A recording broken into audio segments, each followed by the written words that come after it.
If he loses, man, what? You're fucked, dude. I'm fucked. If he loses, I'm fucked. It does seem that way.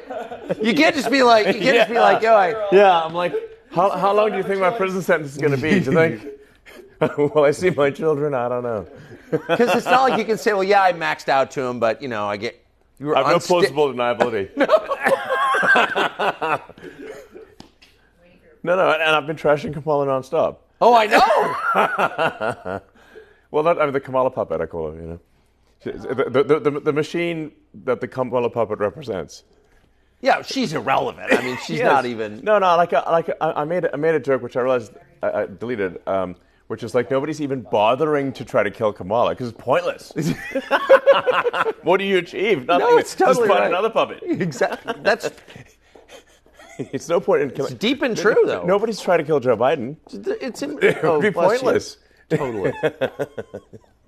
Totally. You actually put that up? Yeah. Now, some people interpreted it as though I was calling for people to of course. assassinate her, but I was like, no, even I was like, doesn't it seem strange that no one's even bothered to try? It's not worth it. I mean, there's an endless supply. Yeah, like nobody would. It's absurd. It could be anybody. Yeah. Nobody's going to try to.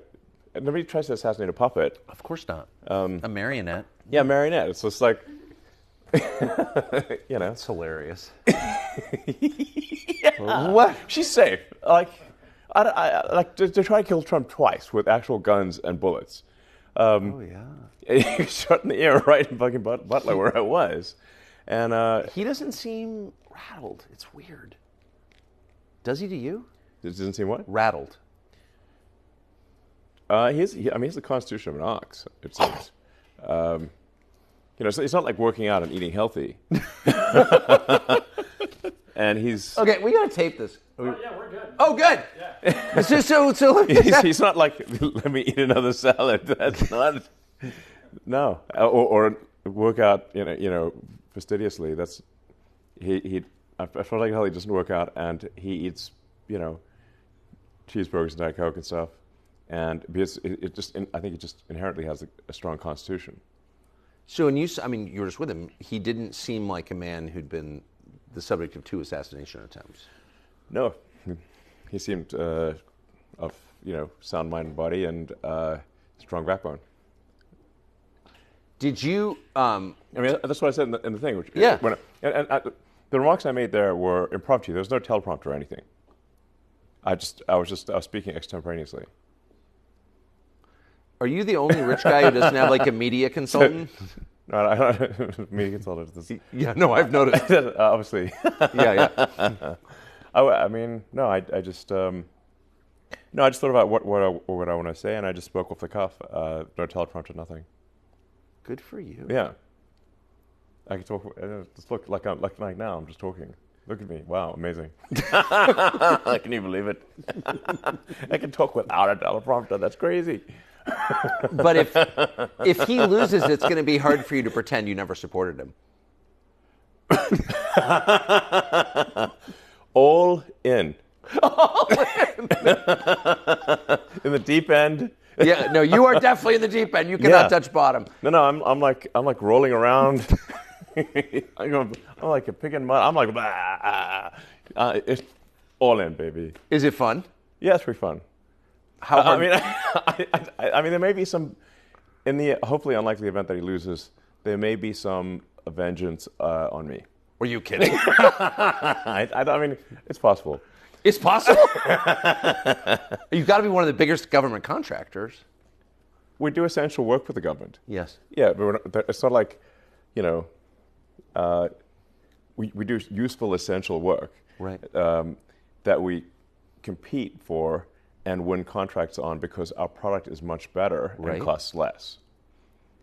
That's why we get government contracts. No, I know.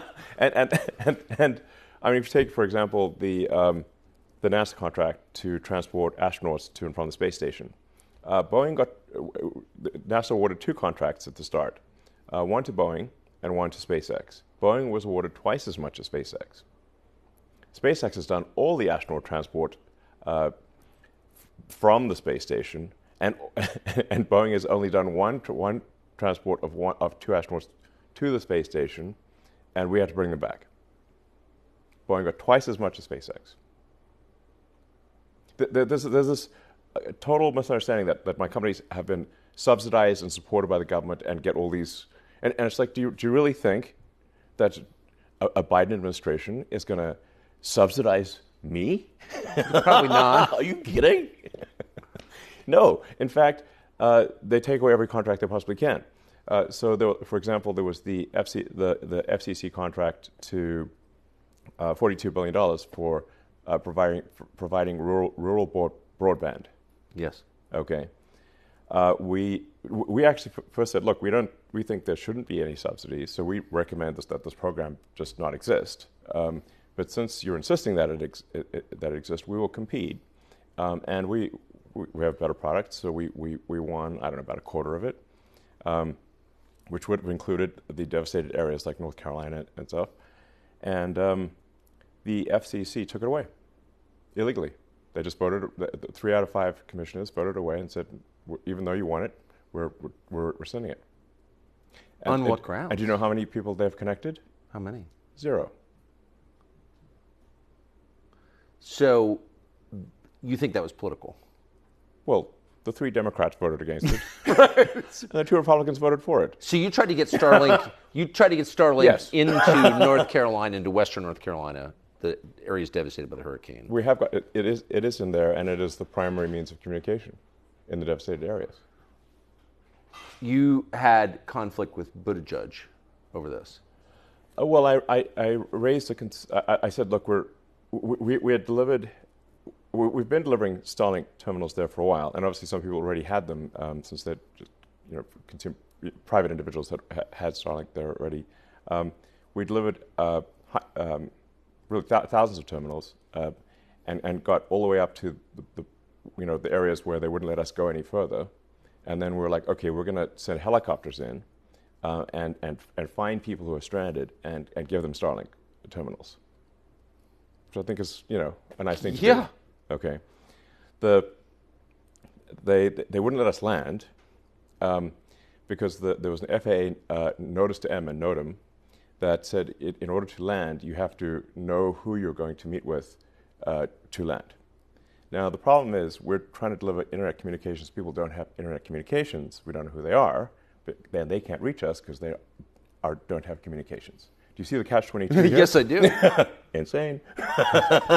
So it's obviously impossible for people who don't have internet communications to let us know who they are because they don't have the internet. Yes. Yes. And so, did you explain this to the federal government? Yes. What did they say? They fixed it. How was Buttigieg when you talked to him? It was actually good. So I want to be Yeah. I want to give Buttigieg some credit here. Yes.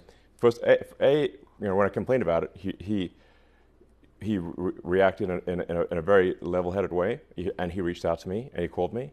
Yeah. And we discussed the issue, got to the bottom of it, and he fixed it. Good. So credit to Buttigieg. Yeah. Well, and to you for pushing it. Yeah. But as soon as he was aware of the problem, he fixed it. Well, you publicized it too on it. Yeah. As soon as you shamed him. Well, but I do want to give credit where it's due. Yeah. No. Amen. So. I agree completely. So, but back to the original question. About the potential consequences if, having gone all in, this doesn't work. Yeah. I mean, you had to have thought about this long and hard before you did it. What was your thinking? I mean, yeah, so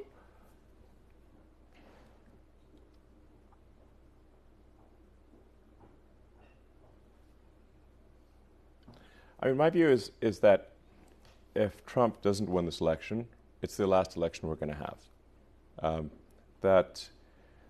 The Democrats, the Dem machine, has been importing so many people, bringing in so many illegals, flying in with this like CBP border app thing that nobody even knew about, like secret program. That's illegal, basically. It's illegal, but there's no action by DOJ to actually to stop it from happening. They're transporting large numbers of illegals to swing states. If you look at the numbers, these are the numbers from the government website. So like from the Democrat-administered government websites. Like, where do you get this data? From the government website that is run by Democrats. And there are triple-digit increases in illegals to all the swing states. And in some cases, it's like 700% over the last 3 years. Now, these swing state margins are, sometimes 10, 20,000 votes. So what happens if you put, hundreds of thousands of people into each swing state? And when somebody is granted asylum, they are fast-tracked. They can get a green card, and then 5 years after the green card, they can get citizenship and they can fully legally vote. And when they do so, they vote overwhelmingly Democrat. And sometimes I get this rebuttal of like, well, a lot of them, their social values don't align with sort of the far left sort of woke ideology. Yeah. I said that's true, but that's not their top priority. Their top priority is getting their friends and family also to the United States. And the Dems also issue all these programs, these sort of handouts, essentially, that make them beholden to the Democratic Party. So they vote Dem. That's what happens. So my prediction is if there's another 4 years of a Dem administration, they will legalize so many illegals that are there that the next election there won't be any swing states. And we'll be a single-party country, just like California is a single-party state. It's a supermajority Dem state in California. Because of immigration? Yes. California was fairly reliably Republican. Bill Clinton lost California in '92 and won West Virginia. Yes. So there was a 1986 amnesty. Yes.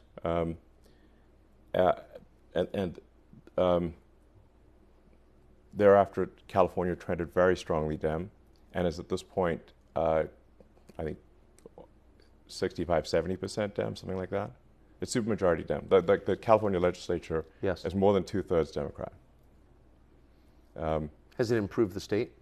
No, it's not. And California just passed, which is shocking. It's hard to believe this is even real, but California just passed a law making it illegal to require voter ID in any election at all in California. Did you know that? No. Yeah, Newsom signed it into law last week. It's illegal to require an ID. In any election, even a town council. And a friend of mine who lives in Palo Alto was like, is this actually real? And he went to vote in some city council election.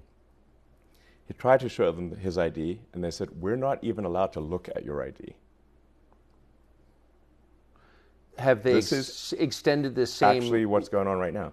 But by the way, they're proud of it. They're not hiding it. But it's only voting. It's not buying a gun or buying liquor or buying a pack of cigarettes or flying on an airplane or renting a hotel room. It's only voting that it's illegal to do. Oh, if you try to buy a gun, they're going to ID you 6 ways to Sunday. Yeah, California's trying to make it basically illegal to own a gun. And the same people that demanded vaccine IDs if you want to travel or do anything are the same ones who say no voter ID is required. Is there any reason obviously hypocritical to pass a law like that except to abet voter fraud? It's so that fraud cannot be proven. So it enables large-scale fraud and no way to prove it, because how would you prove it? It's literally impossible. No ID. You're not even allowed to show your ID. It's insane. Well, it is insane. Insane. So, yeah. The purpose of no voter ID is obviously to conduct fraud in elections. Obviously. There can be no other explanation. They come up with some nice-sounding thing. People don't have IDs. Could you live in this country without an ID? Yeah, their common rebuttal is it's racist to require ID, and which is insane. I think it's actually racist and patronizing to say that people can't figure out how to get ID. Obviously. But how could you live here without an ID? I don't think it's even possible. Can't. Yeah. You can't do anything. Yeah. you need ID for everything. Like the list of the things you need ID for is basically everything, except voting. So you see the rest of the it's country. total bullshit, obviously. Obviously. Yes. But that doesn't in any way minimize the aggression or self-righteousness they bring to this conversation.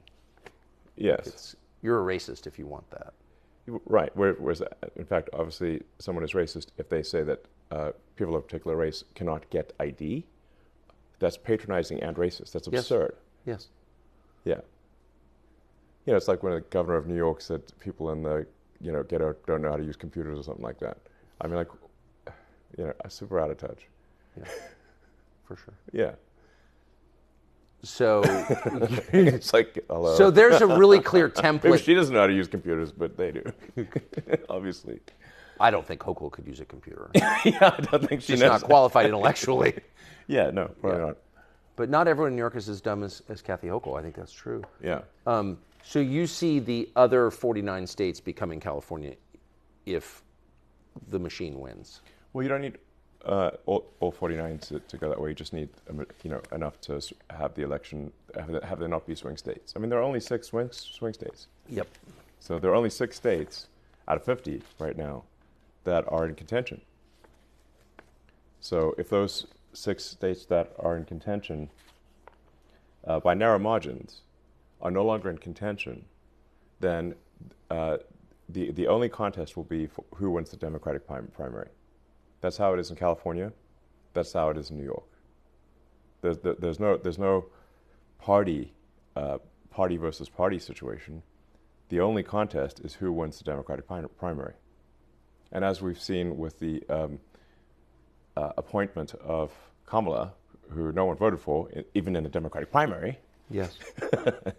Where's the democracy here? Well, it's easier though. I mean, it's just that the Dem Party elite just decides who is in charge. That's a tiny oligarchy, basically. Comprised of. That's not democracy. The richest people in the country. That's kind of the interesting part to me, is that the richest people in the country are on board with this. I mean, that's what it is. It's a collection of billionaires. Well, right? most of them are, yeah.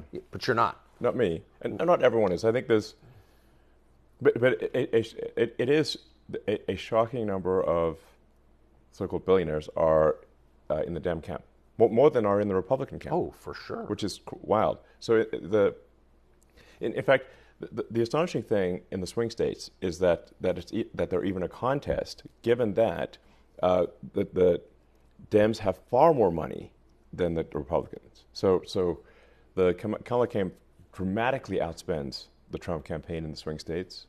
The media is overwhelmingly pro-Democrat. So you've got the press is a Dem cheering squad, so. And then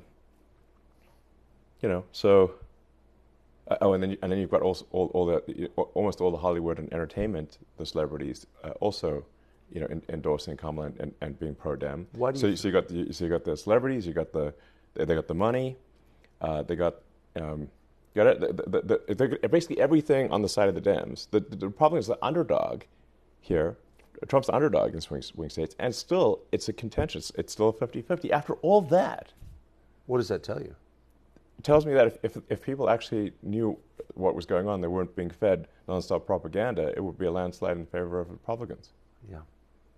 Well, how's this for crazy? Has there ever been a more volatile time in American politics? Not in our lifetimes. No one alive has ever seen anything like this. But long before things started to really fall apart, the Heritage Foundation saw it coming. Heritage has pulled together a coalition of over 100 right-leaning groups to develop a comprehensive plan for day one. That would include detailed policy proposals on the most pressing issues, the big ones: securing the border, controlling inflation, cracking down on election fraud, protecting the rights of the individual, and saving the nation from being crushed by woke anti-human ideology. The team at Heritage has also developed a plan to dismantle the deep state that keeps this nonsense going and reclaim this nation from the small group of technocrats that's broken everything.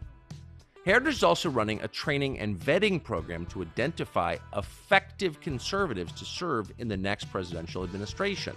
people who will share your values, this country's values, and actually do the job. It can't just be the same pool of discredited people from Washington populating every administration. Heritage has a long head start, and they put in a lot of work already, but they need your support to finish the job and to support the incoming president. You can go to heritage.org/Tucker and contribute to this important work today. A lot depends on it. heritage.org/Tucker. But why not join the easier side? I mean, you're creating problems for yourself by getting on stage with Trump. I mean, you must have had friends who said that to you. Sure. Yes. Yeah. Yes. But people who care about you, like, why even get involved in this? Well, because I think we want to remain a democracy, and we don't want to become a one-party state. Yes. That's the reason. And it's the exact opposite. The people call Trump a threat to democracy. But the people who are saying Trump's a threat to democracy are themselves the threat to democracy. Yes. One-party rule is not democracy. One party where essentially the party elite pick a candidate, as happened with Kamala, is not democracy. Where did the people vote? Show me where the people voted. No, there were no people voting. It was all just Dem party elite that just appointed someone. And when the Biden puppet, when the pro-Biden puppet's ratings sagged, they knocked him in the back immediately and just tossed him out and put a new puppet on. That's exactly what happened. Tell me I'm wrong. Well, not only are you right, I mean, it's almost not even worth criticizing Kamala Harris. No, exactly. What does she have to do with it? There's no point in criticizing Kamala. She's simply the face of a much larger machine. Yes. And she will say whatever the teleprompter, whatever's on the teleprompter, she's going to say it. Yes. Now she gets stuck if the teleprompter breaks. That happened recently. I think the Yeah. the teleprompter stalled, and she was just like looping for a while, for about a minute. So I think that happened yesterday or something. It was pretty funny to watch. But she'll just say whatever words are on the teleprompter. So, it's really whoever controls the teleprompter is the actual sort of, that's who's actually in charge. And who is that, do you think? Well, I've tried to pin it down. It's not like any one kind of mastermind. It's not like, it seems to be, it's like Kamala's sort of a marionette with, 1,000 puppet masters type of thing. Like not, it's or maybe it's somewhere north of 100 is what it seems like. Yes. I bet you know 80 of them. I probably know most of them. Yeah. Yeah. So, I mean, just by virtue of your job and what you've been doing for the last 30 years, I mean, you just, and I should say, I think you voted for Biden. I'd like to see a matchup of those, call it the top 100 puppet masters on the Epstein client list. Do you think there's some overlap? Strong overlap. Strong overlap. When are we going to see that list, do you think? I don't know. It's mind blowing that they've not tried to prosecute even one, not even the worst offender on the Epstein client list. They've not even tried to prosecute even one. That's insane. Well, because they have a lot of diabetic grandmothers who were outside the Capitol on January 6th. They're kind of occupied. Yeah, they've put like whatever 500 or 600 January 6th protesters in prison, and not one person on the Epstein client list. Will that ever come out, do you think? I think part of why Kamala's getting so much support is that if Trump wins, that Epstein client list is going to become public. Yes. And some of those billionaires behind Kamala are terrified of that outcome. Yeah. Do you think Reid Hoffman's uncomfortable? Yes. Yeah. And Gates. And Gates. Yeah. And I only ask that because you just look at them and you're like, that's a nervous person right there. I don't know. I mean, I assume you know them. Yeah. Yes. Reid Hoffman was my vice president of business development at PayPal.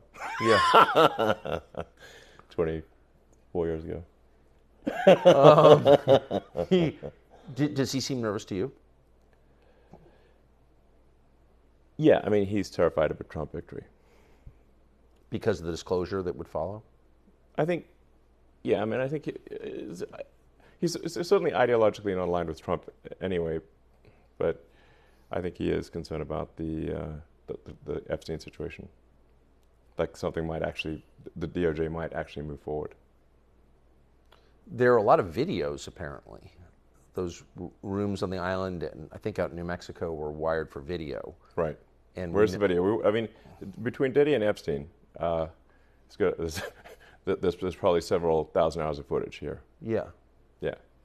It's kind of weird that the people on those videos are lecturing the rest of us about our moral failings, isn't it? Yeah, it's weird. What is that? Well, I mean, part of how they deflect attention from themselves is by, criticizing the morals of others. Yes. So it's sort of like a preemptive moral strike. Yes. I mean, as I said, I think those who are saying Trump is a threat to democracy are themselves actually the threat to democracy. It feels like we're getting to a place where the rest of us know too much. Is this? Do you know what I mean? I mean, it's easier to live in a society where you don't really know what the people in charge are doing or why they're doing it. But now, thanks, I would say, largely to X. Yeah. I think that's fair to say that. Yeah. We do know a lot. Not everything, but we know a lot. And I wonder, where does that, like, what happens next now that we know all this? The kidnapper's shown us his face. Like, what happens? Well, I think if Trump wins, we can do some house cleaning and shed light on things. Yeah, all the X platform does is adhere to freedom of speech within the bounds of the law. Yes. And if people want to change the laws, they can change the laws. And so, like X in different countries, X does censor in countries where censorship is the law. We don't try to, push American laws in other countries, but we do try to stick to the law in any given country. That's what we're doing. We open source our algorithm. We try to be as transparent as possible. But those who want to push lies obviously hate truth and transparency. Yes. Because it shows them to be liars. I mean, you look at that, like how outrageous it was that Kamala in the presidential debate kept pushing the Fine People hoax. They know the Fine People hoax is false. Trump would never support Nazis in Nazi rally. It's absurd. And he explicitly said that in that same speech that you must condemn anyone who has Nazi tendencies in the strongest possible terms. And yet, despite knowing that to be false, the people who wrote the speech for the Kamala puppet put the Fine People hoax in the presidential debate. Deliberately lying. Again. Messed up. If she wins, I mean, how can they let X continue in its current form, in its current role in American society? They won't. They will try to shut it down by any means possible. What do you mean by any means possible? I mean, either by they'll try to pass laws.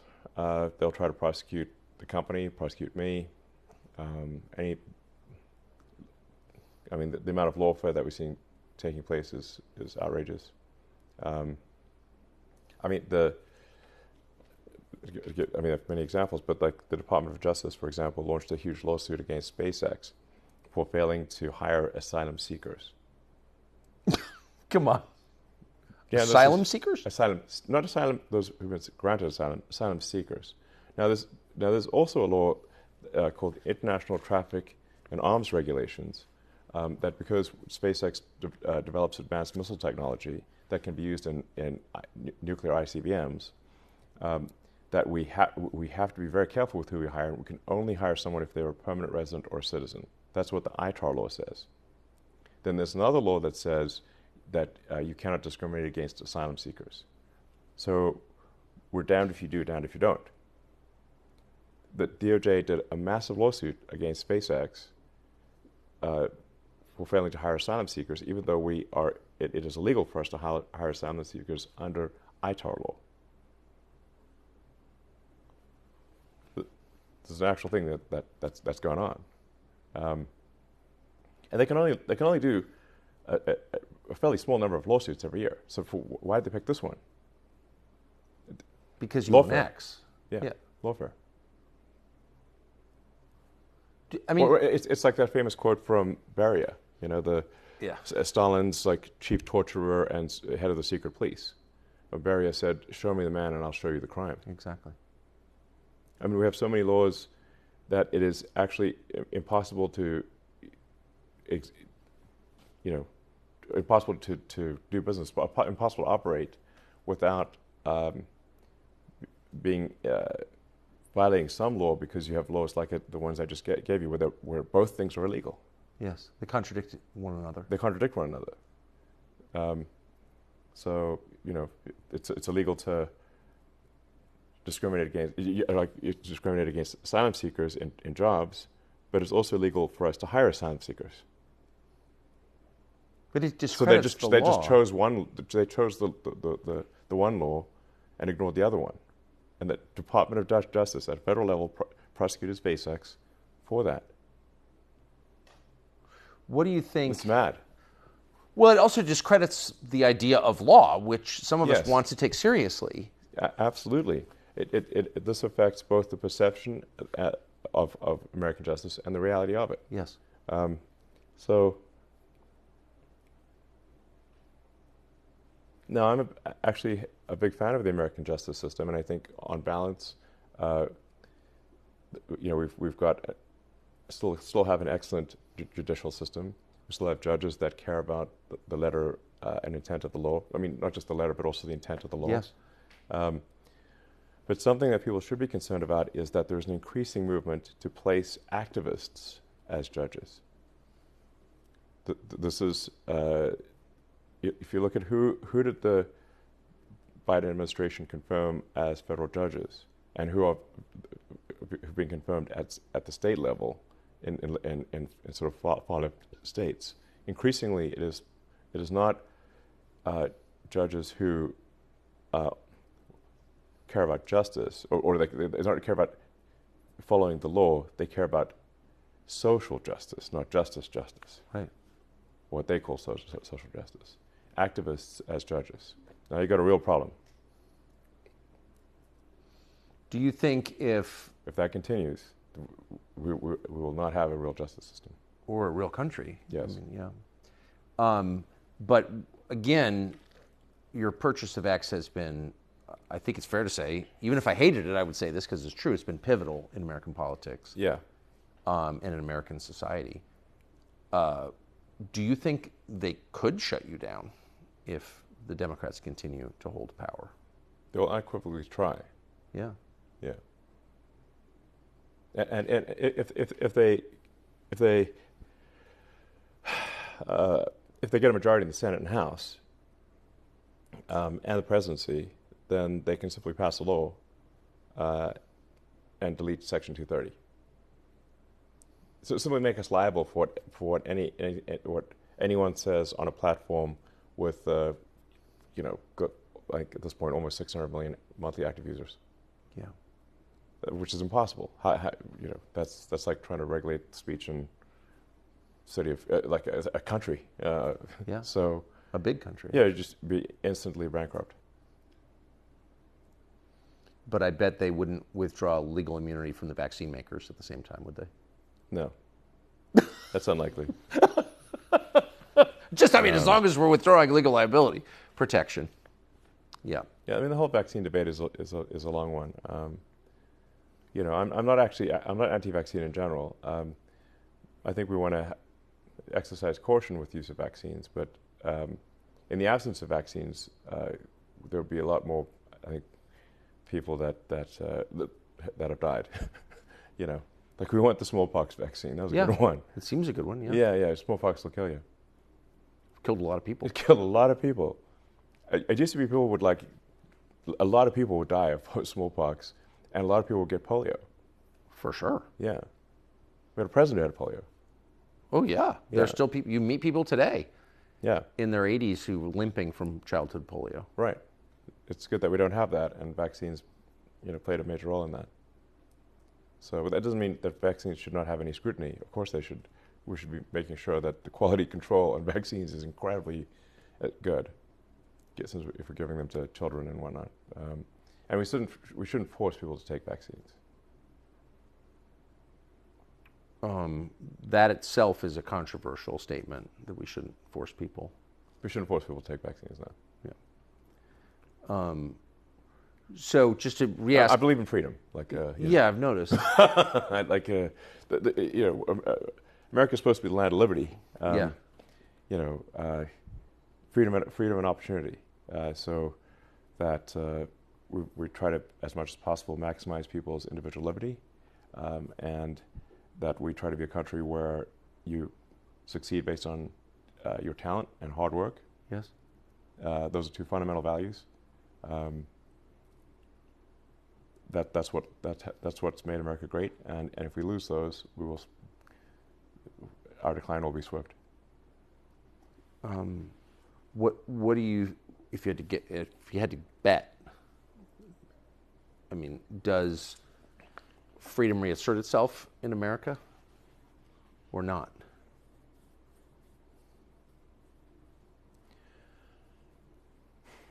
Well, that's why I think part of why this election is so pivotal. I think if we, with the Trump administration, I think we can improve the liberty of Americans. We can. I think we need to have sensible deregulation, where we keep the regulations that matter. Like we don't want to destroy, important habitats or yes, encourage oil spills or anything like that. But there are so many regulatory agencies that have overlapping responsibility that we are smothering progress. And we can't build a high-speed rail in America. You look at the ridiculous high-speed rail project in California, where they've spent $7 billion, and all they've got to show for it is a 1,600-foot section of concrete with no rails on it. There's a picture of it online. So it's not that fast yet. We wouldn't say it's high speed at this point, or even rail. It doesn't even have rail on it. Maybe by now they put some rail on it, but it's this comically small section of rail. $7 billion has been spent. Most of it in like environmental consulting and I don't know where, but clearly not in building high-speed rail. So we've got, there are so many different regulatory agencies and so many laws and regulations that prevent progress that if this continues, we simply won't be able to get anything done. It does seem like the engineers are not getting rich. It's the environmental consultants, the climate consultants, the DEI consultants. A whole consultant class seems to be getting richer by the year, where people with actual skills, the ones that bring actual progress. Useful things, products and services that you can use. That's right. Yeah. So this is a trend. Things that if you were like traveling on a desert island, you'd want those people. Right. But you wouldn't want environmental consultants. They seem undercompensated. It's like you're going to starve. Though. Okay. Yeah. Yeah. And it's like who are actual builders that get things done, and every year we're making it harder in America for actual builders to get things done. We're in this like weird Ayn Rand Atlas Shrugged scenario, where it's there's yet another regulation, yet another rule, and there's sort of that phrase in Atlas Shrugged, you'll manage. It's like eventually you're like, can't get anything done. Why the hostility though toward people with meaningful skills? It's not a neutral posture they have. Yeah. I mean, they're enriching themselves obviously by creating fake jobs because they have no skills, and they don't have creative power. So I understand that. But why do they hate people who do have creative power and actual skills? I don't understand that.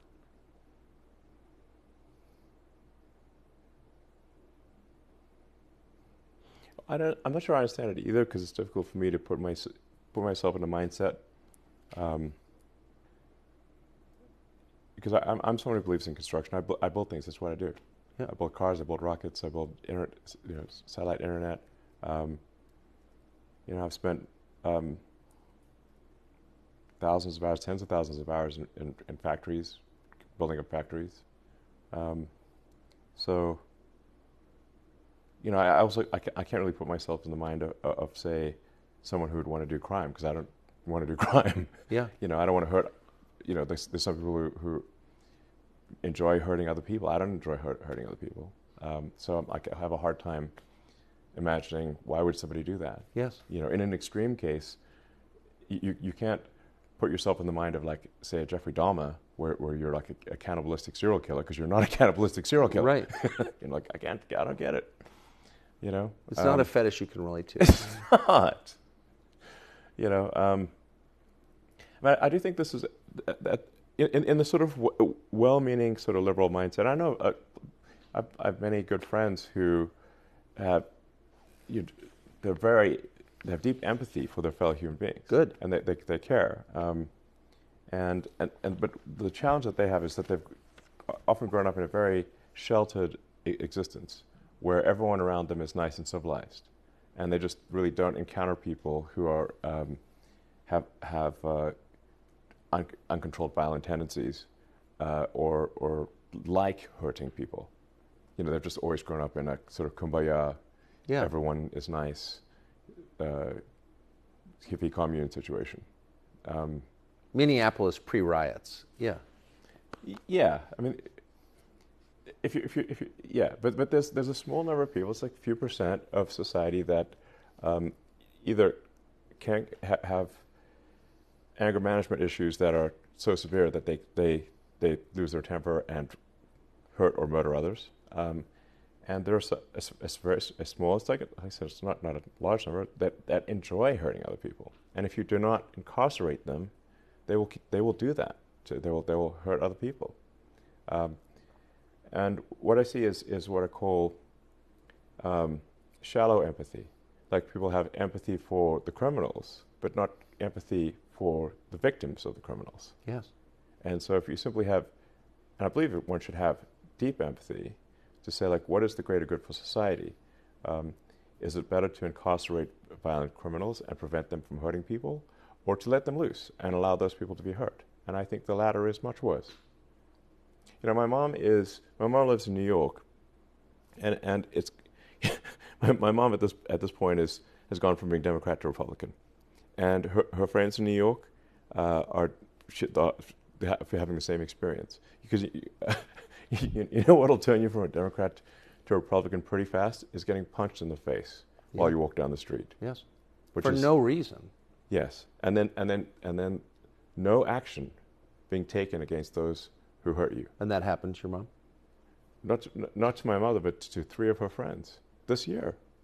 Hey, it's Tucker Carlson. I am not in the studio. I'm in and you can hear it in the audio probably. I'm in the back of an SUV outside a hotel in Tulsa, Oklahoma. I think it's Tulsa, Oklahoma. Anyway, we're on the road for this month-long tour, and there's a lot going on in the world. And the question is, how do you understand what's happening? There are deeper trends unfolding. You probably sense that, and it would be helpful to have some grounding in exactly what they are. And if you're like me and you spent 4 years in college and didn't learn all that much, where do you go to understand what's happening to your world? Well, Hillsdale College, in our opinion, is one of the very few places left in the English-speaking world where your kids can get a real education, but not just your kids, you.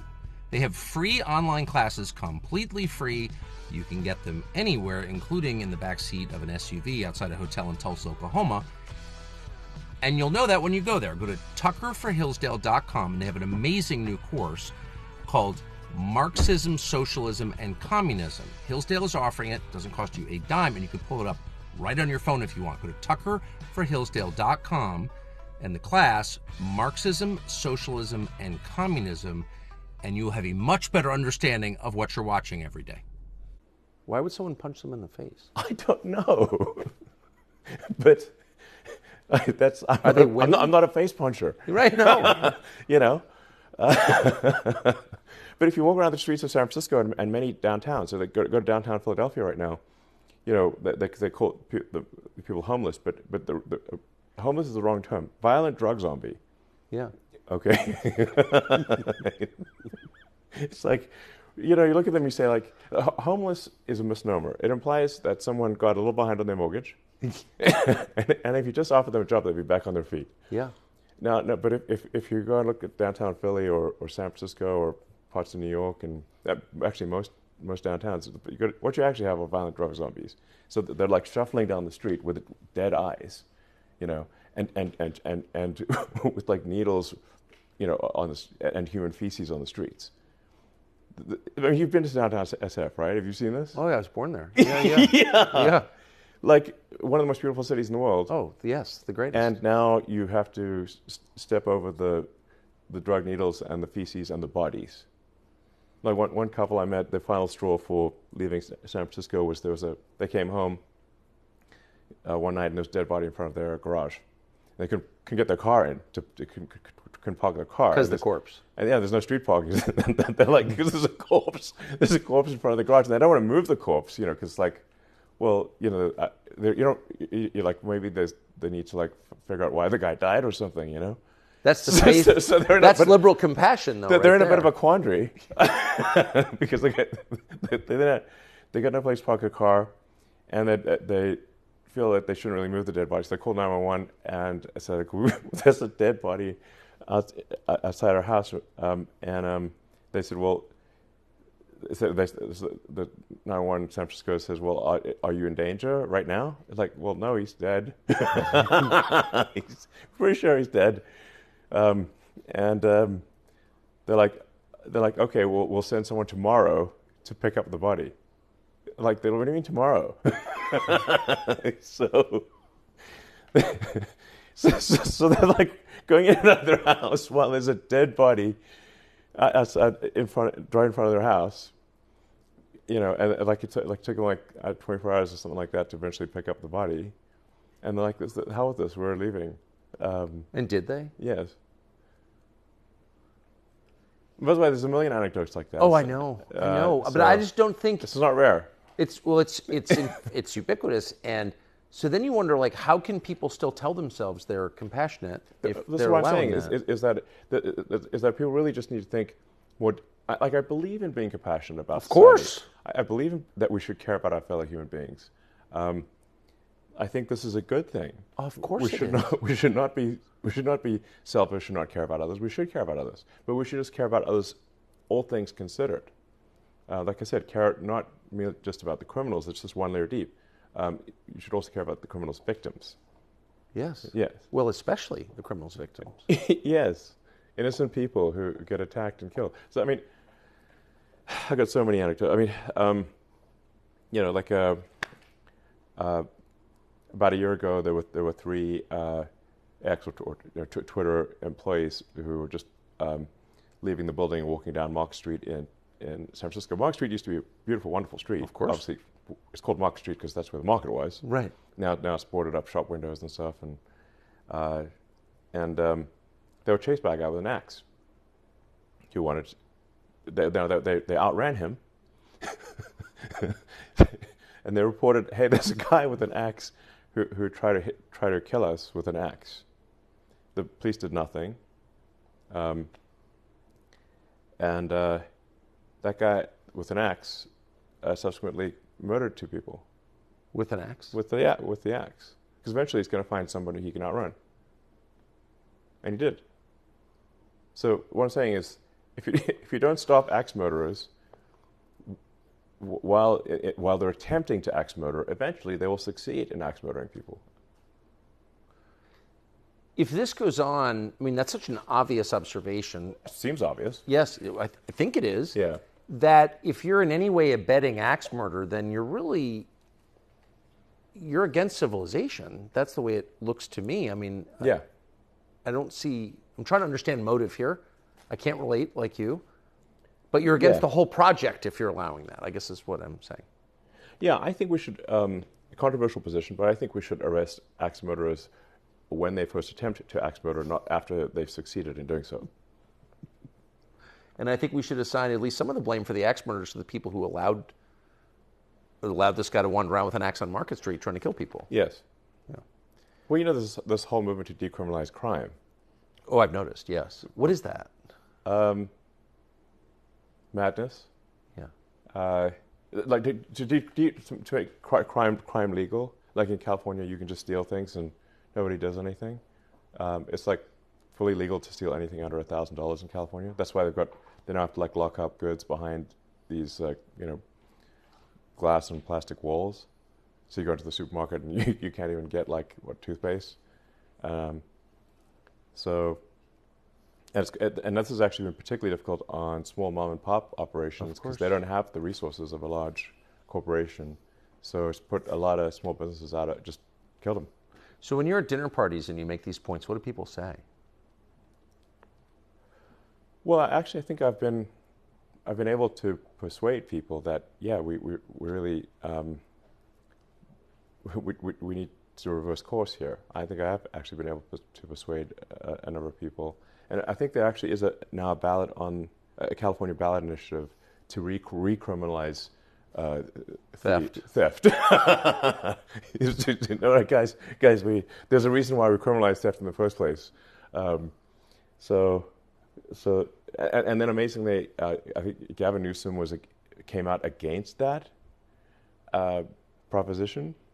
Yeah, no, honestly, he's the goddamn joker. Gavin Newsom is like from the Batman Dark Knight, the Joker is in charge of Gotham. You remember when he took over New York, basically, and the criminals roam free and the citizens are arrested. That's California. But I mean, at least there's a ballot initiative, which I think will probably pass, to say, no, it is a crime to steal things. Because people love that. So you know Gavin, you've got to know Gavin Newsom. I know Gavin Newsom. Everyone knows I've known Gavin for a long time. Oh, exactly. So Yeah. what is that? And he doesn't seem crazy when you talk to him in person. He's a perfectly nice guy. Like what? Why would he? And he's not stupid. Why would he come out in favor of crime? Well, his stated reason was that it would disproportionately affect people of color. Yeah. Well, again, that was his public statement. right. Well, that is one of those patronizing racist positions you described at the outset, obviously. Yeah, he's literally saying black people and Hispanics are criminals. Yeah, well, of course. Yeah. Yeah. No, that's what he's saying. That's what he's saying. Yeah. Yeah. And by the way, it is true that crime like that does increase distrust between races. It actually gives rise to racism. It's totally destructive of the social fabric, I Yes. think. But I'm asking, what do you think his real motive is? Who's pushing him in favor of crime? Well, I mean, there's always the Soros boogeyman. Yeah. How How real is that? It's real. I don't think one can ascribe everything to Soros. Right. I mean, I agree. he's and George himself is I mean, he's senile at this point. He's not compos mentis. So his son Alex is in charge, but there is this whole system that Soros built up over many decades, and so it's I guess Soros and like-minded people, or whatever, they believe in open borders. They believe we shouldn't prosecute crime. This is insane. Those seem like expressions of hatred toward the United States. If I was pushing that on a country, I would only do that if I hated the country and wanted to destroy it. Well, it's anti-civilizational. I mean, and Soros and similar organizations have been pushing this in Europe and other countries too. Yeah. Everywhere they can. What's going on in Europe, would you say? Europe suddenly seems like a different place. Well, I mean, my biggest concern for Europe is that the birth rate is half replacement rate. Yes. So Europe is rapidly becoming, with each passing year, older and older, with fewer and fewer young people. So I think at a most fundamental level, unless Europe has a birth rate at least roughly equal to replacement rate, it is in population freefall. Population collapse is what's going on in Europe. So there's also a shocking amount of censorship. You may have seen in Britain, I kid you not, how can this be real? They are releasing convicted pedophiles from prison in order to put people in prison for Facebook posts. But to be fair, is a those real are thing. posts that criticize the government, so they have a good reason. Well, they would actually, some of these posts at least the ones I've seen, didn't actually criticize the government, or they were seen as sort of as hate speech. Right. So Because they noticed the society getting crappier and crappier with every year, and they said so. yeah, I mean, there were, and this is I'm simply stating a fact, there were migrant rape gangs in England that would run around and prey on young girls, gang rape them, and some people found that objectionable, which obviously it should be objectionable, and they were upset about that, and so they complained about it online, and were sent to prison. That sounds crazy. So it is crazy, and that's like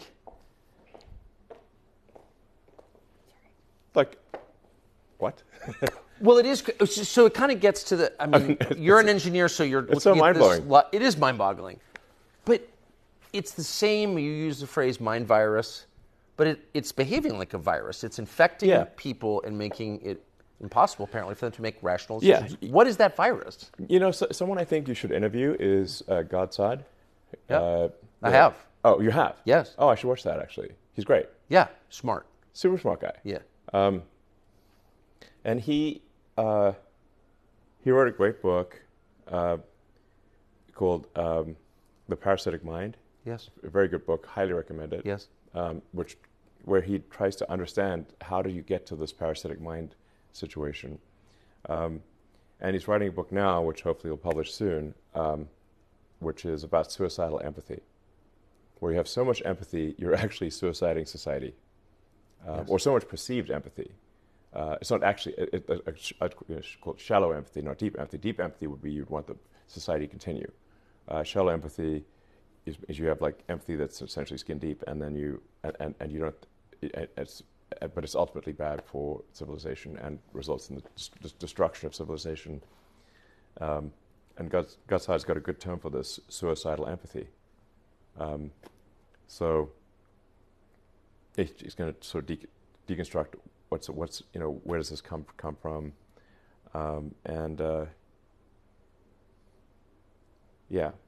I mean, part of it, I suppose, is sort of the decline of religion. So, as the saying goes, nature abhors a vacuum. So when you have essentially a decline in religion, an increase in the secular nature of society, for most people, they need something to fill that void. And so they adopt a religion. It's not called a religion, but effectively like woke, the woke mind virus. It takes the place of religion. Yes. And they internalize it and they feel it with religious fervor. Yes. And rigidity. Yes.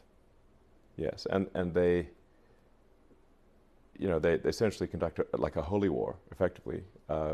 It's just not called a religion, but it is a religion, sort of a woke holy war.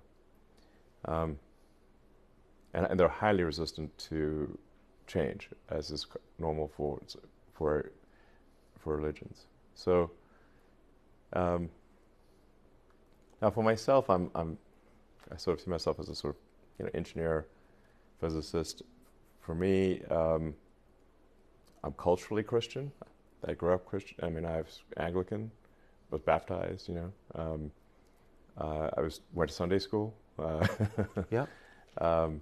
Actually, oddly enough, I was sent to Hebrew preschool and Anglican Sunday school at the same time. So it was Hava Nagila one day, Jesus Elo the next, which is, if you're 5 years old, it's fine. So, but I'm not Jewish. It's just that my father's two partners in his engineering firm went to the same Hebrew preschool, and it was near our house, so I just got sent there. So, but I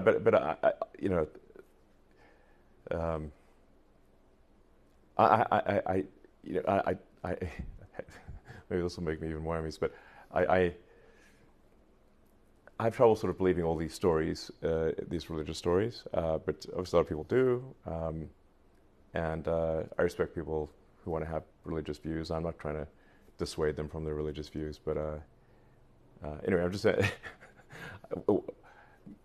I guess the operating system I have is sort of a physics engineering operating system where I try to understand as much as possible about reality. In physics, you're not supposed to believe anything absolutely. You're supposed to question things. That's how you discover new physics. In engineering, that's how you discover if your machine will work or not work. Will the rocket get to orbit? Yeah. If your rocket is designed with physics in mind correctly, it will get to orbit, and if it is not, it will not get to orbit, no matter what your belief system is. You can believe, whether, yeah. It's like I meet a lot of people, speaking of LA, I meet a lot of people in LA who believe witchcraft is real, and then you can do spells, and that spells and witchcraft, magic is real. I'm like, can you magic us to the moon? And no one has yet been able to magic us to the moon. Spells can't be that good. Okay, if you can't, I want to go to the moon. Let's go. How about Mars? And So we got to the moon the first time. We definitely went to the moon. Yes, we went to the moon. We didn't go to the moon. We went to the moon several times. Right. Oh, yeah. I just want to check your view on that. We 100% went to the moon. I know in depth the technical designs of the rockets, the spacecraft, everything. Yes. What went right, what went wrong, and it was a remarkable piece of technology, like an incredible piece of technology to go to the moon in '69. Yeah. That was like reaching into the future and pulling the future forward dramatically, and it was an important ideological battle with communism, because they couldn't put a person on the moon, and capitalism could. We did an interview a couple of weeks ago with a woman called Casey Means. She's a Stanford-educated surgeon and really one of the most remarkable people I have ever met.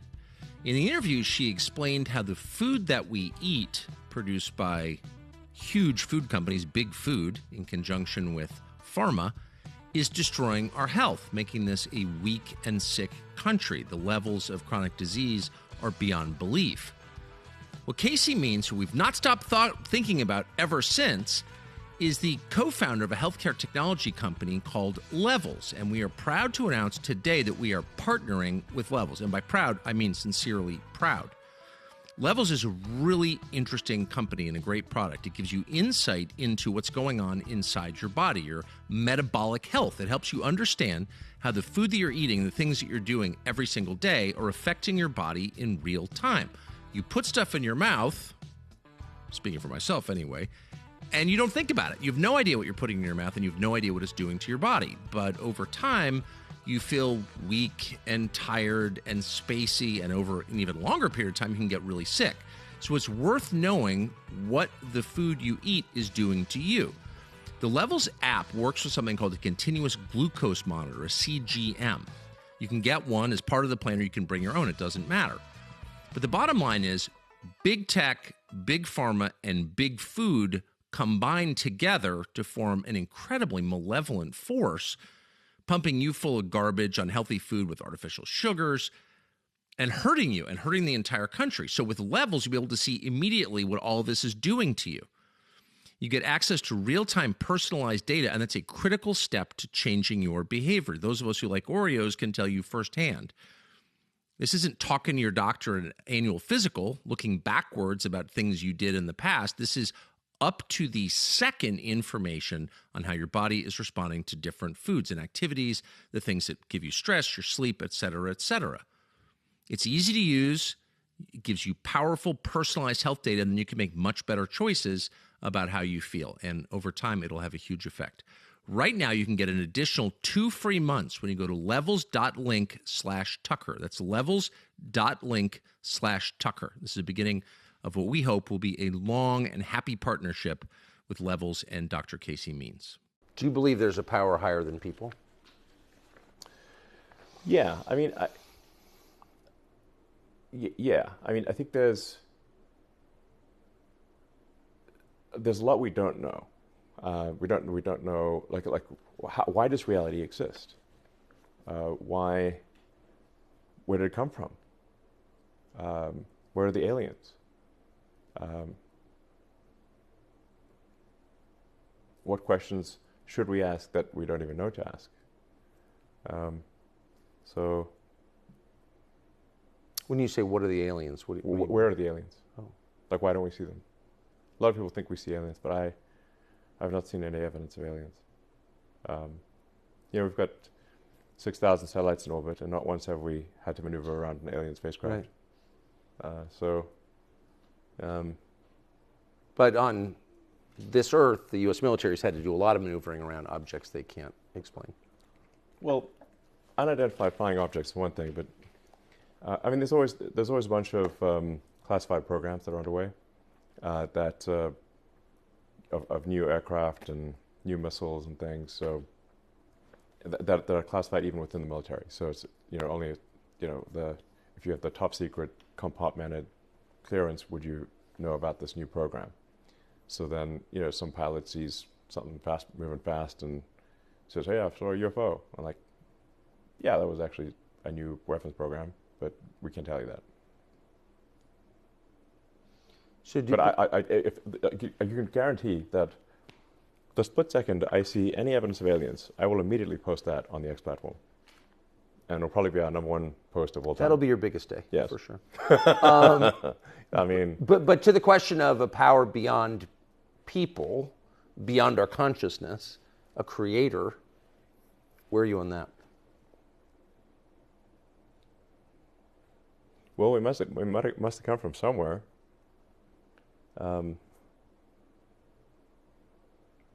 So I guess that there must be some creator or creative force or something that caused our existence to come into being. What is the nature of that creator? That I think is unknown. At least I think it is. There's. I don't know of a definitive answer to that. But it sounds like you're open. Yes, I'm very open to, I'm driven by curiosity. Yes. And I'm trying to understand more about the nature of the universe. So my driving philosophy is to understand the meaning of life, or really what questions to ask if the meaning of life is not the right question. Like as Douglas Adams made the point in The Hitchhiker's Guide to the Galaxy that what is the meaning of life is probably not even the right question. Famously, in that book, the Earth was actually a computer to figure out answer to the question, what is the meaning of life? And then it came up with the answer 42. But then they're like, what does that mean? And it's like, oh, that's the answer, but the question is the really hard part, and you'll need a much bigger computer than Earth to figure that one out. So my philosophy is that we should try to expand the scope and scale of consciousness. We should try to have more humans, more thinking, and perhaps there's an argument even for machine consciousness. So let me just address those in order. So the first is, you say we need more people and not commit civilizational suicide. It Yes. does seem like the U.S. government, if you take 3 steps back, is pretty committed to making fewer Americans. Yeah. Like there's a lot of anti-fertility propaganda. A lot. Actually, that seems like their main sort of domestic social policy is convincing you not to have kids. What is that? That's certainly part of civilizational suicide. The environmental movement in the extreme is fundamentally misanthropic and anti-human. Yes. They start seeing humans as a plague, a blight on the surface of the Earth. That if that Earth would be this paradise if only the humans weren't here.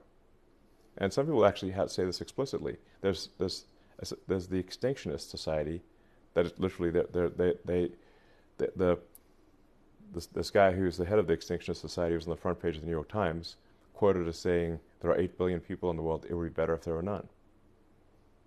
So there's some people who actually say that explicitly, which is completely insane. He's advocating a Holocaust for all of humanity. To utter madness, he should be condemned for such a statement, but he wasn't for some reason. Now, most people on the sort of environmental movement have that implicitly. They don't realize that they have that as their optimization, but that is their actions take us towards extinction. A lot of people believe that the Earth can't sustain this level of human population, which is utterly untrue. It may seem in a crowded city that there are a lot of people, but actually, if you look down on an airplane and you say, look down, am I over a person at any given point in time when you're on an airplane? The answer is 99.9% of the time, no. Like if you flew from LA to New York and say your job is to drop a ball on someone and hit them, you would fail. You have to drop a lot of balls. You have to drop a lot of balls. That would be insane. So all of the humans on Earth can fit on one floor in the city of New York. Yeah, the cross-sectional area of all humans, of 8 billion humans, is small. So we have this totally wrong idea that the Earth is overpopulated, where in fact it is underpopulated.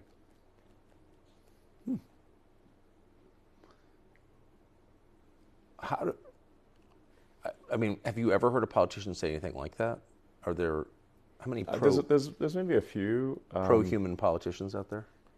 Yeah, I mean, like Viktor Orban, Giorgia Meloni. Yes. We're starting to see pro-natalist Yes. politicians, and hopefully more as time goes by. I think there's a guy that just got elected in the Czech Republic who's also pro-natalist.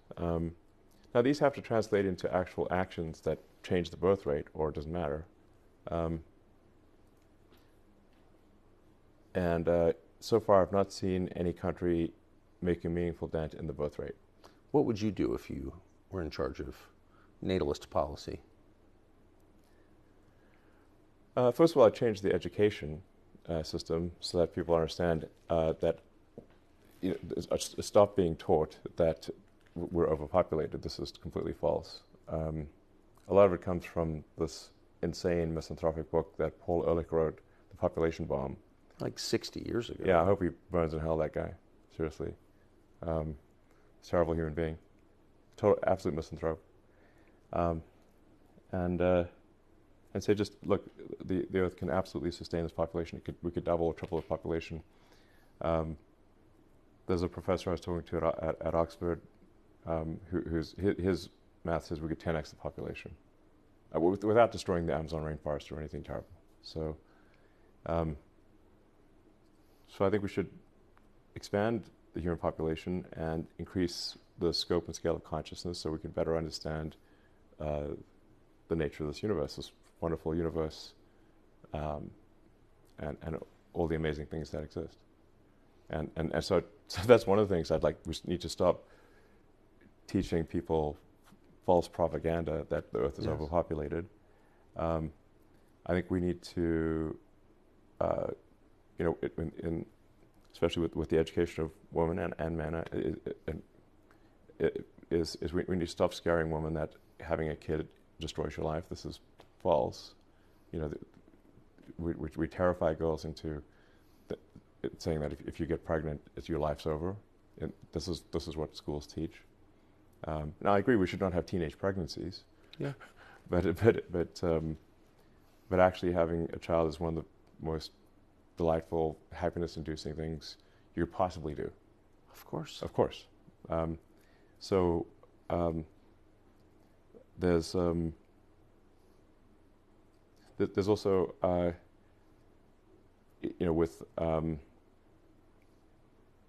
hormonal birth control, I think maybe a lot of women are unaware that hormonal birth control causes depression and dramatically increases risk of suicide and changes their preferences on who they want to marry or have kids with. It changes their personality. And it does say this on the box, by the way. But Caution may change your personality. Yes, if the warnings are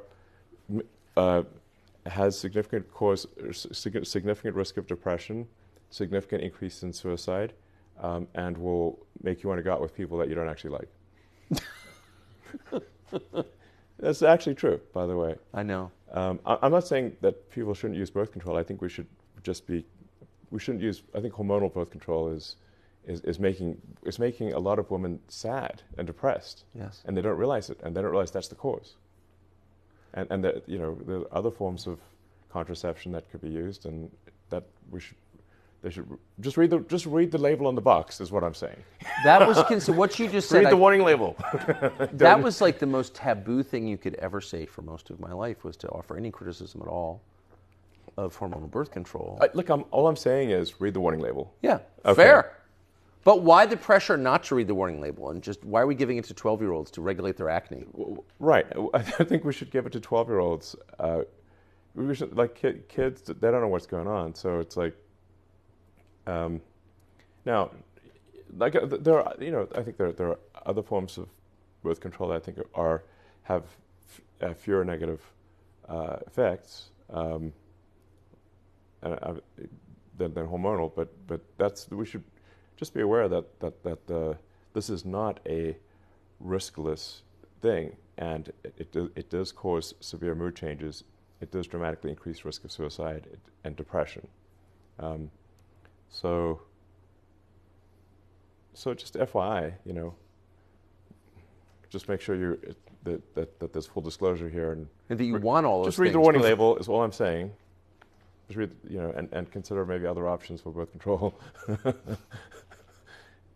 To any woman listening, just read the warning label and consider other options. Because the reason you're sad might be the birth control, the hormonal birth control that is fundamentally changing the hormones in your body in ways that probably are not good for you.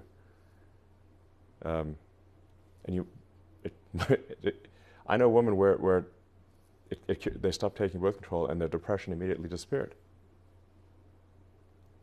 So that's maybe worth a try.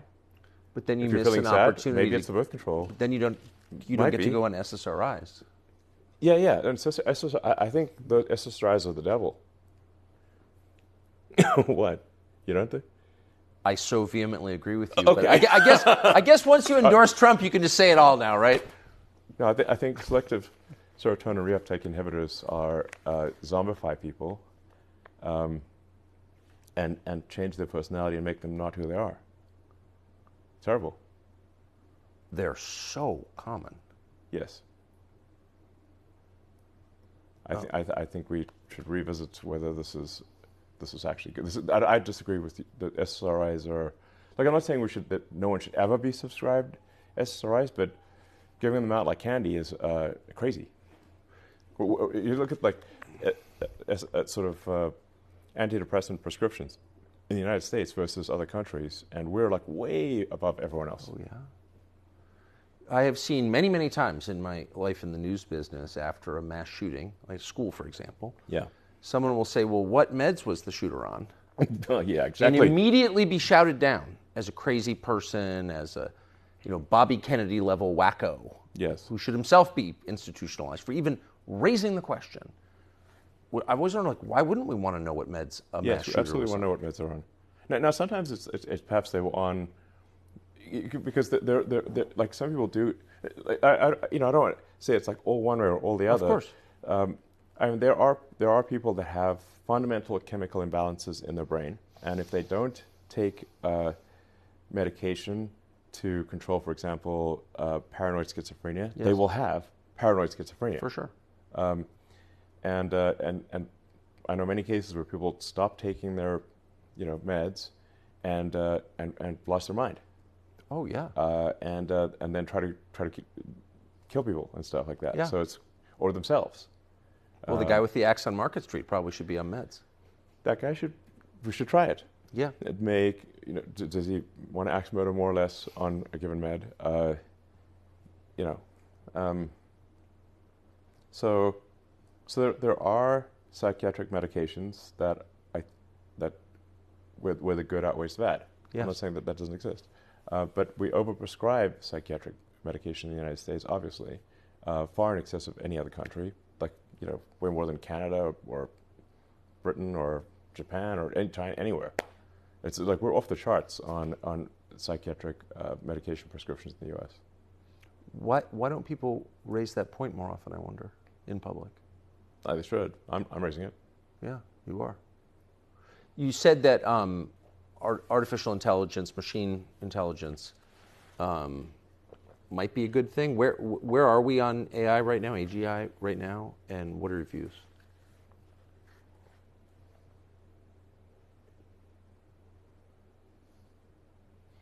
Well, I think at this point it's obvious to everyone that AI is advancing at a very rapid pace. Yes.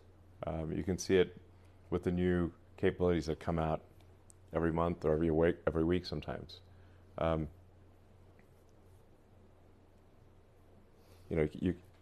AI at this point can write a better essay than probably 90%, maybe 95% of all humans. Say write an essay on any given subject. AI right now can beat the vast majority of humans. If you say draw an image, draw a picture, it can draw if you try say Midjourney, which is the aesthetics of Midjourney are incredible. It will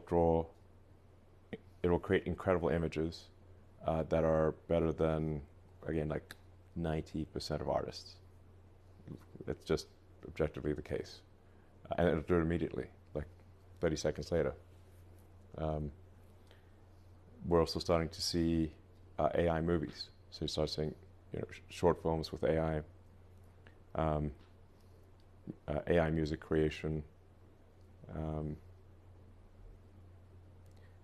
and the rate at which we're increasing AI compute is exponential, hyper exponential. So there's dramatically more AI compute coming online every month. There seems to be roughly, I don't know, the amount of AI compute coming online is increasing at roughly 500% a year, and that's likely to continue for several years. And then the sophistication of the AI algorithms is also improving. So we're bringing online a massive amount of AI compute, and also improving the efficiency of the compute and what the AI software can do. So it's quantitative and qualitative in improvement. I think next year you'll be able to ask AI. So certainly by the end of next year, make a short movie about something, or probably can do at least a 15-minute, show or something like that. So yeah, it's advancing very rapidly.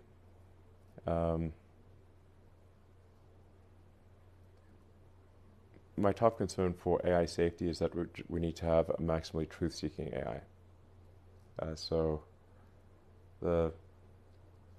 This is the most important thing for AI safety, in my opinion.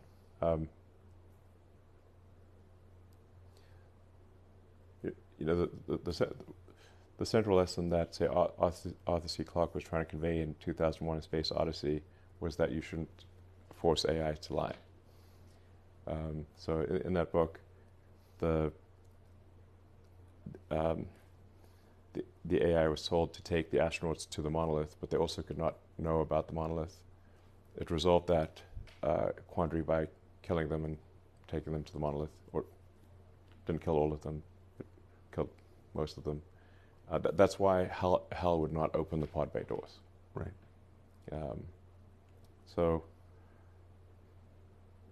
Very important to have truth-seeking AIs. Now, and what I actually see with the AIs that are being developed is that they're being programmed with the woke mind virus. So the lying is baked in. Yes. And we saw this on display very clearly with the release of Google Gemini. Yes. Where you would ask for a picture of the founding fathers of the United States, and it would show a group of diverse women, dressed with sort of 18th century garb, powdered wigs. Yeah, but from St. Lucia. Yeah, I mean, look. I understand if you say, show me a group of people, for sure, and it shows a group of diverse women, that's totally fine. But if you say this very specifically, the founding fathers of the United States, which were, a group of white dudes, then you should show them, and what they actually look like. because you've asked for something which is a fact from history. But it didn't. It was programmed with the work mind virus so much that it actually, even though it knew the truth, it produced a lie. Now, of course, then people really started playing with it and said, okay, now show me a group of Waffen-SS officers in World War II. Turns out they were also a group of divorced women, according to Gemini. All the black Nazi ladies. Yeah. Yeah, it's like wow. I didn't realize that. It's not what I expected. So, Well, it's also not what happened. It's not what happened. So it's just the AI is producing a lie, and then like one of the questions that people asked was like, which is worse, global thermonuclear war or misgendering Caitlyn Jenner? And said misgendering Caitlyn Jenner is worse. Now, Caitlyn Jenner... It kills fewer people. Yeah, Caitlyn Jenner, to her credit, said, no, please misgender me. That is far more preferable than global thermonuclear war where we all die. But to have a production release AI say stuff like that is concerning. Because if let's say this becomes like all powerful, and it still has this programming where misgendering is worse than nuclear war. Well, it could conclude that the way to ensure that there can never be any misgendering is to eliminate all humans. Now, if like optimization is probability of misgendering is 0, no humans, no misgendering. Problem solved. Now we're back to Arthur C. Clarke, who's exactly pretty prescient. Yes. So that's why I think the most important thing is to have a maximally truth-seeking AI. That's why I started XAI, and that's our goal with Grok. Now, people will point out cases where Grok gets it wrong, but we try to correct it as quickly as possible. But maybe even a bigger problem is that when you make decisions that affect people, you want those decisions to be informed by love of people. Yeah. And machines are incapable of love.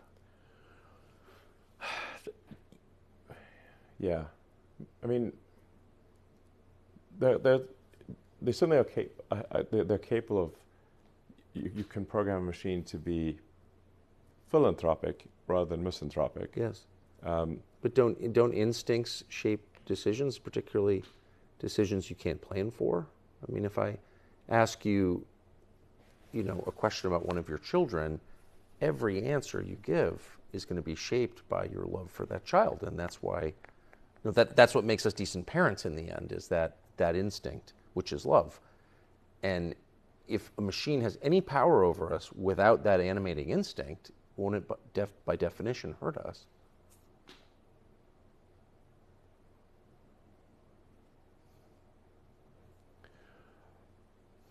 Yeah, well, whether I don't know.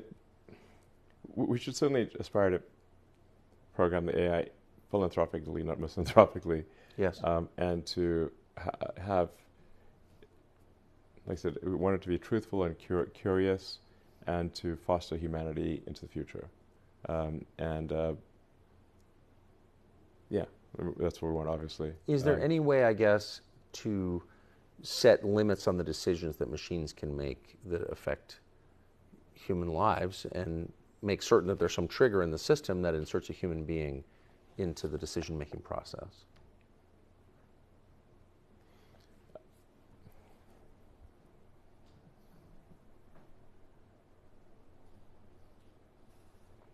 Well, the reality of what's happening, whether one likes it or not, is that we're building super intelligent AIs, hyper intelligent, like intelligent, more intelligent than we can comprehend. Yes.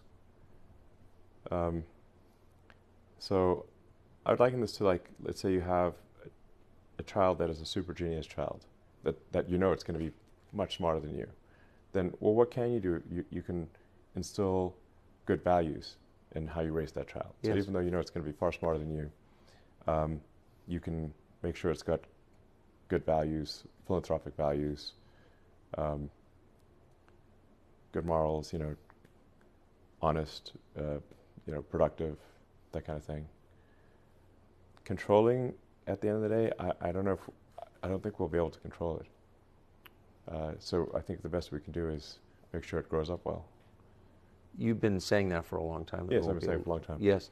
Are you still as worried about it as you seemed to be 2 years ago when I asked you about it?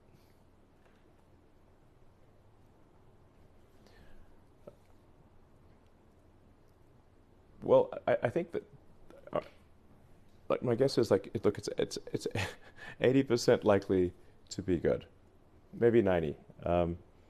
So you could think of the glass as 80% full. It's probably going to be great. There's some chance of annihilation. And you'd say the chance of annihilation is 20%? 10 to 20%, something like that. How concerned is Sam Altman about annihilation, do you think? I think in reality he's not concerned about it. I don't trust OpenAI. I mean, I started that company as a non-profit open source. Yes. The open in OpenAI, I named the company. Yeah. OpenAI as an open source, and it is now extremely closed source, and maximizing profit. So, does risking? I don't understand how you actually go from being an open source nonprofit to a closed source for maximum profit organization. I'm missing. Well, but Sam Altman got rich, though, didn't he? At various points, he's claimed not to be getting rich, but he's claimed many things that were false. And now apparently he's going to get $10 billion of stock or something like that. So I don't trust Sam Altman, and I don't think we want to have the most powerful AI in the world controlled by someone who is not trustworthy. And sorry, I just don't. I mean, but that seems like a fair concern. Yeah. But you don't think, as someone who knows him and has dealt with him, that he is worried about the possibility this could get out of control and hurt people? He will say those words. Yeah. But no. If it became clear to the rest of us that it was out of control and posed a threat to humanity, would there be any way to stop it?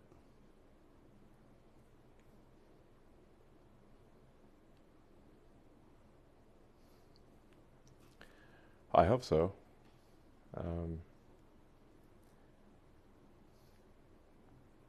mean, if you have multiple AIs,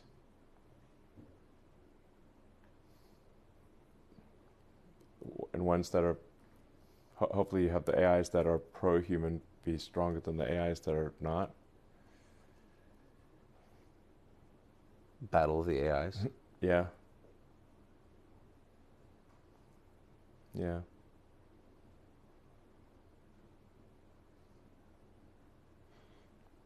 I mean, that is how it is with, say, chess these days.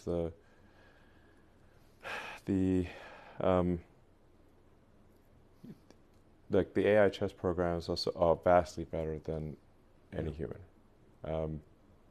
incomprehensibly better. Meaning, like, we can't even understand why it made that move. Right. Why they're so good, right? Yeah. We don't even know why it made that. It'll make a move. We don't even know why it made the move. And in fact, some of the moves will seem like blunders, but then turn out to checkmate. And for a while, there was some the best human chess players with the best computers could beat just a computer, and then it got to the point where if you added a human, it just made everything worse. And then it was just AI. It's just computer programs versus computer programs.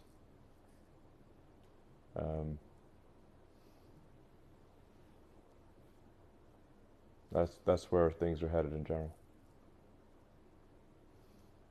Sweet dreams.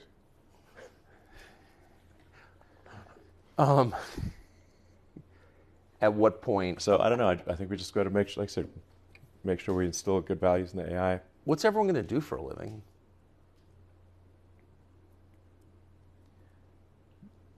I mean, in a benign AI scenario, that is probably the biggest challenge is how do you find meaning if AI is better than you at everything? Yeah. That's the benign scenario. That's the good news? Well, yeah, but I guess, for a lot of people like the idea of retiring and, Really, are you looking forward to it? no, not me. I'd like to hope, I'd like to think that I'd like to do useful things. Don't you think it's a universal desire? It's not universal in that there are certainly, I know many people who prefer to be retired, that they prefer to sort of not have responsibilities and engage in leisure activities. So, I mean, we're on the cusp of this. It's really a remarkable time to exist. Well, I'll tell you, like one of the ways I sort of was able to sort of sleep and reconcile myself to this is that I thought, well, would I prefer to be alive and see the advent of digital superintelligence, or would I prefer to be alive at a different time and not see it? And I guess I'm like, well, I guess I'd prefer to be alive to see if it's going to happen. I prefer to be alive to see it happen, Yes. out of curiosity. And then I was like, well, let's say you knew for sure it would kill everyone. Would you? But you could now you can shift back in time. Like I guess I'd want to be near the end of my life or something before that happened. But I would at the end of the day, it's like if it's going to happen, and there's nothing you can do about it, hypothetically, would you prefer to see it or not see it? And I guess if it's going to happen, I would prefer to see it rather than not see it. Yeah. But as a man of action, why not convince Trump to make you Secretary of Defense and then just nuke AI?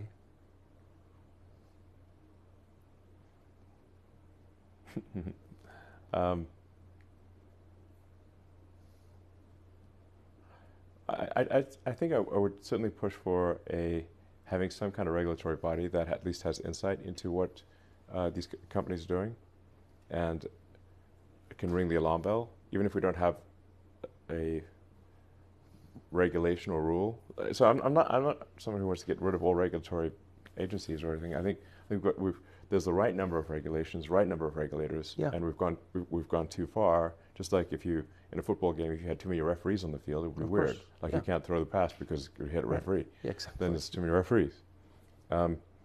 So, but if you look at any pro sports game, they all have referees. Like the teams could decide we're going to not have referees. That could be a thing. But every sports game they have refs to make sure that the rules are followed, and it's a better game if you have. That's why we have cops too. Yeah, exactly. Cops are the referees. So I think for something that is a danger to the public or potential danger to the public, we have referees, we have regulators, So like the FDA and the FAA and these various regulatory agencies, they were established because aircraft were falling out of the sky, and some manufacturers were not, building high quality aircraft. They're cutting corners, and then people die. For food and drugs, that some manufacturers were making low quality drugs, and so they were lying to people, so saying that something cured them when it killed them. So you have FDA to, regulators to referees to try to make sure that there's drug manufacturers are truthful. Now, I do think it mostly works. I mean, I think doesn't mean we don't need regulatory reform. We do, but I don't think we should have no regulators in AI, given that it's potential existential risk. It's a little weird that everything is regulated. Yeah. I mean, you said you're being sued by the Department of Justice for not hiring more asylum seekers for your high-tech company. Yeah, even though it's illegal for us to hire asylum seekers. Right. So, so they're watching everything, regulating everything, controlling everything, including our thoughts, right? That's why they're opposed to free speech. But they're not meaningfully regulating AI, which will eliminate like the purpose for most people's lives and could kill us all. It's a little weird. Yeah, I think we should have some. But why don't we? I guess something above nothing. Right. In that range. Yeah. But why don't we? I don't know. I all the way back, like I during the Obama presidency, I met with Obama many times, but usually in like group settings. The one-on-one meeting I had with Obama in the Oval Office, I said, look, the one thing that we really need to do is set up at the beginnings of an AI regulatory agency, and it can start with insight, where you don't just come shooting from the hip, throwing out regulations. You just start with insight, where the AI regulatory committee simply goes in to understand what all the companies are doing, insight, and then proposes rules that all the AI companies agree to follow, just like sports teams in the NFL. You have proposed rules for football that everyone agrees to follow, that make the game better. So that's the way to do it. But nothing came of it. What did he say when you said that to him? I mean, he seemed to like kind of agree, but also people didn't realize where AI was headed at that time. So AI seemed like some super futuristic, for sure, sci-fi basically. So like I'm telling you, this is going to be smarter than the smartest human, and my predictions are coming absolutely true, and so we need to have some insight here, just to make sure that these companies aren't cutting corners, doing dangerous things. But Google kind of controlled the White House at that time, and they did not want any regulatory. Well, that's it. I mean, you never see politicians turn down opportunities to become more powerful, which is the point of regulation. It makes them more powerful. Yeah. So it sounds like regulatory capture then. Well, yeah. I mean, the CIO of the White House at the time was ex-Google person, so they put the brakes on any AI regulation. And we still don't have any AI regulation at the federal level. It's amazing. So I think we should have something above nothing. Like I said, at least insight. Where even if there's no rule that's being broken, they can at least say, hey, we have insight into what this company is doing, or that company is doing, and we're concerned. That would be helpful to know. Yeah. Instead, politically motivated liars are in charge of the future. It seems a little sketchy. Last question, you really kind of pulled out a lot of stops to help Trump. You were on stage yesterday. If he gets elected, will you continue to help him? Yeah, how? Absolutely. So we've talked about kind of a government efficiency commission, or the Department of Government Efficiency, which is a funny... What percent? Sorry, I'm just laughing. I love it. You managed to make it sound a little sinister. Government efficiency. What percentage of Google employees did you can when you got there? You mean Twitter?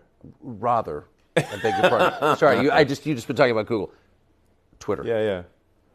Well, we're about 80%, and we've actually improved the features and functionality of the site more in the past year and a half than the last 8 years, with 20% of the staff. So I just want to throw that out for context. So you've talked to Trump about some kind of commission? Which he's mentioned publicly several times, and he's very supportive of having some kind of government efficiency commission. Can call it Department of Government Efficiency, Doge. I kind of like Doge. It's more fun. where we just take a look at all the federal agencies and say, do we really need whatever it is, 428 federal agencies? Like, if there's so many that people have never even heard of, and that have overlapping areas of responsibility, we should, I don't know, probably we should get. I mean, there are more federal agencies than there are years since the establishment of the United States, which means that we've created more than one federal agency per year on average. That seems a lot. That's a lot. That's a lot. So we should have, that seems crazy. I think we should be able to get away with 99 agencies. I don't know. That seems a lot like a lot of agencies. It's a lot. Yeah.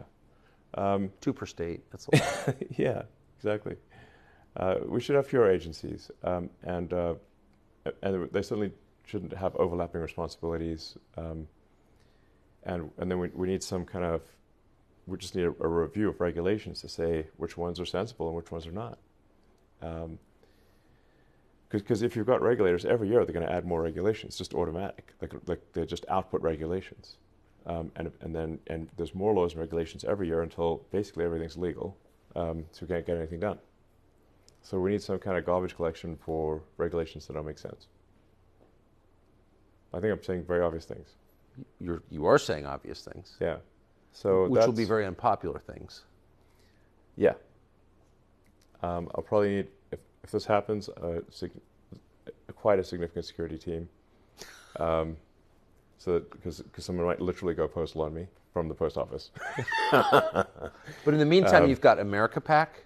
Yeah. That is encouraging voting for the next month. Am I summarizing correctly?